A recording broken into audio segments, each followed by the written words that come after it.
네, 안녕하세요. 통슬입니다. 자, 오늘 오랜만에 날씨도 좀 좋고 해서 여기 근처 카페 와서 오늘 촬영을 해보려고 합니다. 제가 한 3, 4개월쯤에 구매대행 업자들도 브랜딩이 가능하다라는 주제로 영상을 한번 찍었었어요. 그거 한번 영상 여기 클릭하시면 볼 수 있는데, 일단 이거 다 보시고 한번 가서 보세요. 그때 제가 어떤 걸 했냐면 구매대행 상품을 올려서 브랜드를 좀 입혀가지고 이 제품을 팔았거든요. 근데 그게 그 브랜드 자체가 입소문이 나면서 제가 그 제품 하나로 가지고 많이 팔 때는 한 3천만원? 한 달에 3천만원까지도 팔았었어요. 근데 구매대행에서 이제 결국에는 하다 보면 브랜딩을 해서 제품을 판매하고 싶다 이런 식으로 생각이 분명히 들 거예요. 근데 제가 어떤 식으로 접근했는지 오늘 이야기를 해봐 드릴게요. 보통 브랜딩이라고 하면 가장 먼저 떠오르는 게 어떤 게 떠오르세요? 대부분이면 아마 뭐 스타벅스를 생각해서 스타벅스 로고, 그리고 나도 브랜드를 만들면 로고를 어떤 거 만들어야 될까 이런 고민부터 하실 거예요. 근데 저는 브랜딩이라는 거는 로고는 전혀 좀 중요하지 않다고 생각해요. 그거는 부차적인 문제예요. 뭐 색깔 배치나 로고 뭐 이런 것들은 정말 부차적인 문제고,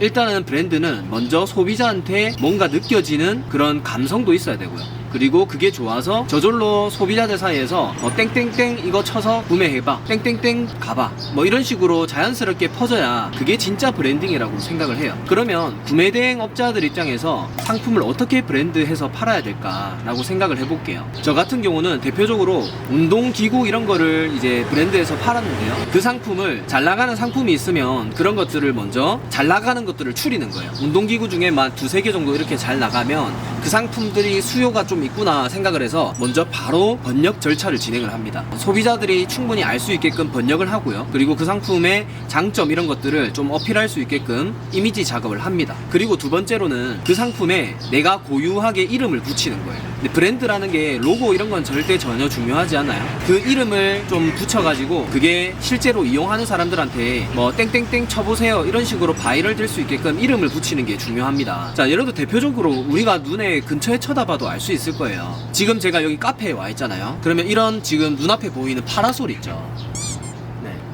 이런 파라솔이 계속해서 잘 나가면 이걸 그냥 카페 전용 파라솔 이렇게 팔 게 아니라 그때부터는 이미지 번역 이런 거 작업을 하면서 나만의 고유의 이름을 붙이는 거예요. 이런 파라솔 같은 경우는 예를 들면 뭐 유로피언 파라솔 이런 식으로 이름을 붙이는 거예요. 아니면 뭐 헥사곤 파라솔 뭐 이런 식으로, 그러니까 금방 만들어낸 거예요.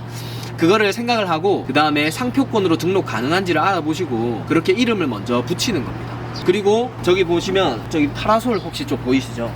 주변에 보시면 저기 파라솔 같은 게 있는데, 저기 파라솔의 특징을 보면 그냥 일반 파라솔이랑 조금 다르게 여기 층이 2겹으로 되어 있잖아요. 그러면 이런 것도 뭐 유로피언 붙이고 이중 더블 파라솔 아니면은 독자적인 이름을 만들어서 붙이는 겁니다. 그렇게 되면 그 상품이 계속해서 잘 나가고 그런 것들이 상표권 등록이 가능하면 그런 게 사실은 자연스럽게 브랜드가 되는 거예요. 대표적으로 우리 옛날에 통돌이 세탁기 기억나세요? 그 세탁기가 사실은 그냥 통에서 도니까 통돌이잖아요.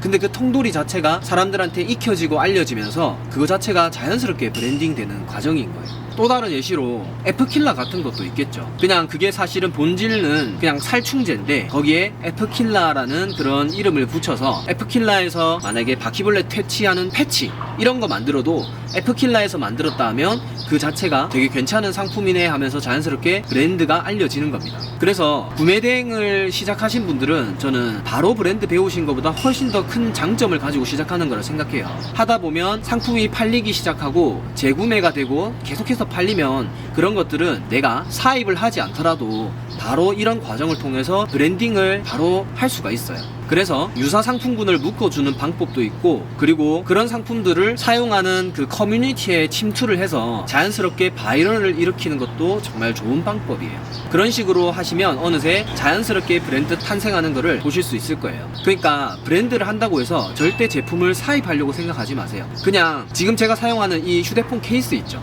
이것도 보면 그냥 본질은 실리콘 케이스인데 이거를 젤리 케이스라고 이름만 바꾸어도 사실은 이게 브랜딩이 되는 거예요. 그리고 또 이거 필름 있잖아요. 휴대폰 앞에 붙이는 필름. 지금 좀 너무 추한데 다 찢어져 가지고 저는 어쨌든 이 필름도 비행기 유리에 감싸는 필름지 이런 것들을 파는 데도 있더라고요. 그런 것들은 방탄 필름 이런 걸 붙이는 거죠. 그게 상표권 등록 가능한지는 모르겠지만 만약에 그게 등록이 가능하다면 방탄 필름 그리고 방탄 케이스 이런 식으로 자연스럽게 브랜딩이 되는 거라고 보시면 돼요. 그래서 제가 좀 저희 구독자분들에게 좀 드리고 싶은 말씀은, 구매 대행으로 시작했으면 먼저 구매 대행이 안정적으로 흘러갈 때쯤에 전체 100이라고 치면 한 10% 정도는 브랜딩을 시도를 하시면 돼요. 처음부터 브랜딩을 시작하면 실패할 수 있는 확률이 너무 높아요. 그래서 90% 정도 구매 대행이 안정적으로 흘러갈 때 내 시간을 10% 20% 빼서 브랜딩을 제가 말씀드린 것처럼 시도를 해보시면 됩니다. 그리고 뭐 로고나 또는 뭐 이미지를 어떻게 배치해야 될지, 그러니까 브랜드 컬러 이런 거는 후차적인 문제예요. 이 상품이 잘 팔리고 나서 그때 결정해도 되는 문제니까 막 상품에 뭐 로고를 박아야 되고 그런 고정관념은 안 가지셔도 됩니다. 그래서 오늘은 좀 다른 주제를 들고 와서 이렇게 진행을 해보았습니다. 감사합니다.